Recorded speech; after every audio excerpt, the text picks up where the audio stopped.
पक्षावरील प्राण्याची तुम्ही घालवला आता वेळ लावला का घेतलेला असलो पक्षीवरील प्राणी या दोघांची शिरवी पाहिजे अरे महान मार्गाचा हरी पुण्याचा विचार करू नका ज्या पक्षी प्राण्याची शिर तुम्ही घ्यावा लागली की नाही त्या शिराचा वापर योग्य त्या रीतीने होणार जी शिर तुम्ही मारली ती शिर या तुमच्या शिष्यांना चिकटवा तुमच्या तत्व साधनेनं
तुम्ही देण्यासाठी तत्परता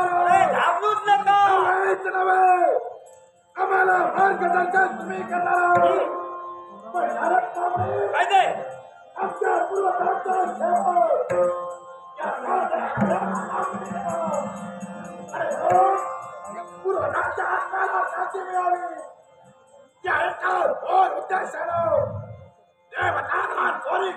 त्यासाठी आम्ही सुद्धा तत्पर ठरलो.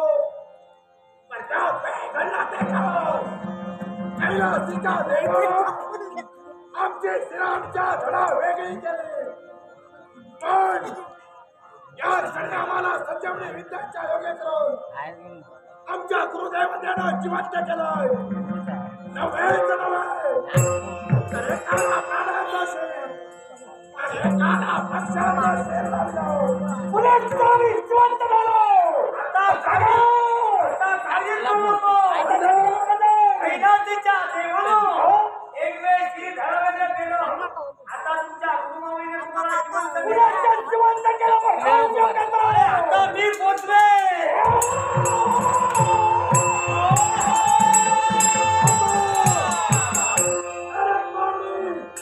इकडे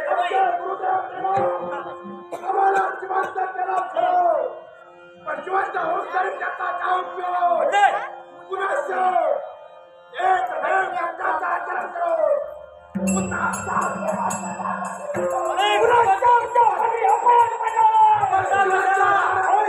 मी तुम्हाला योग्य तो मार्ग देईन. ज्याच्या तुम्ही करीत वेळा देवधावर तुम्ही स्वारी केला. पण झालं ते काय अपयश तुमच्या जीवनात याला कारण काय माहितीये का. तुम्ही जाताना गेला ते रिकाम्या हाताने देवधावर जर मात करायची असेल तर आपल्या पाठींना दैवी शक्तीची लोक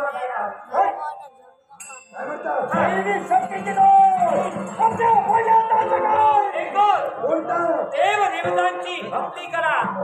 या विश्वाची विश्वजननी विश्वमाता आदिमया आदिशक्ती पार्वती माता या पार्वती मातेची भक्ती करा आणि अजिंक्य आणि अमरनाथाचं काय ते शक्ती असो भक्तीची भक्ती या विश्वाच्या खाली अजिंक्य निर्माण होण्यासाठी पार्वती मातेची भक्ती आम्ही करावी. हो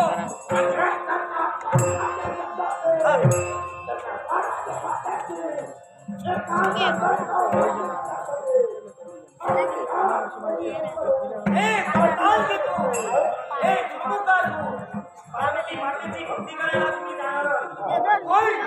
तुमच्या जबाबदारी माझ्या हाती आहे. तुम्ही सांसद सत्ताहीन आहात. तुम्हाला आत्मसंरक्षणाकरिता शस्त्र मी देणार आहे. शस्त्र मी देणार आहे. होय मग हे तुझ्या आत्मसंरक्षणाकरिता